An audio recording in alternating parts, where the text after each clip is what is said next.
Dr. Bill Nash, and I serve as the co-chair on the Council of Legislation. Now that the 2019 legislative session is over, I wanted to review some of the highlights with you. Needless to say, it was a busy session this year, with many highs and lows. We had priority bills that we worked on until the final hours of the legislative session, including our insurance transparency bill that was voted on in the Senate within minutes of the session ending.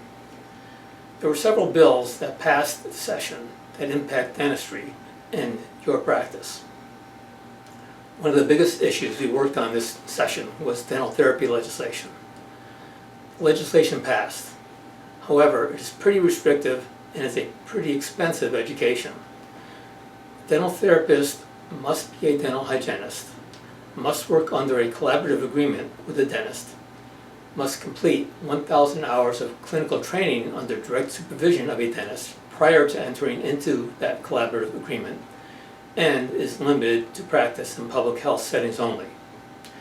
You can visit the CSDA's website and review the Capital Report for more information regarding dental therapy legislation, including a chart that lists the practices and procedures that constitute the practice of dental therapy. Unfortunately, this may not be the last we hear of this issue. As always, the Council on Legislation and the CSDA leadership will continue to monitor the issue and will oppose any attempts to loosen the restrictions. You, the members, have told us that insurance reform is a top priority. This session we passed an insurance transparency bill. This was a huge win for us. This new law extends to dentists the same provider contract requirements and protections and transparency provisions that are already applicable to other healthcare providers. The legislation adds dentists as a medical provider to insurance statutes, adds the CDD codes for dental procedures to the transparency laws, mandates that contracted dental providers must be given at least 90 days advance notice of any adjustments, and dental insurers must issue the percentage of adjustments for the 20 most frequently performed procedures that the dental provider sought reimbursement for during the 12 months prior to the date of notice. Effective July 1st, dental assistants now have the option to pass an alternative to the DAMB infection control examination. New legislation passed that allows dental assistants to complete an infection control competency assessment administered by an in-state dental education program accredited by CODA.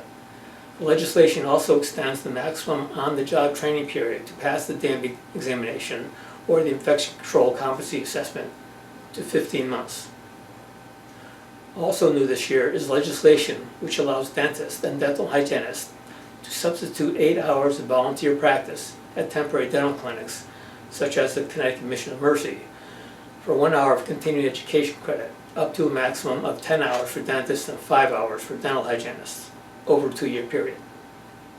For a full report of all the legislation that passed this year, visit CSDA.com and click on the Legislative Initiatives link under Member Resources. I want to thank everybody who came out to the CSDA Dental Day at the Capitol and throughout the legislative session to help get the word out about the dentist's needs within our state. And a special thank you to all those who contribute to the Connecticut Political Action Committee, referred to as CODPAC. Without your support, we wouldn't be able to make as big of an impact. Thank you. Hi, I'm Dr. Tom Getroyer, and I'm the chair of CODPAC. Not sure what CODPAC is? CODPAC is the political arm of the Connecticut State Dental Association.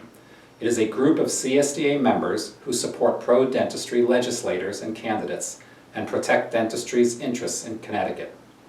Your financial support through CODPAC helps support dentist-friendly candidates and opens the door to let our voices be heard and have an active role in the political processes of our state. To those of you who have already contributed to CODPAC, thank you.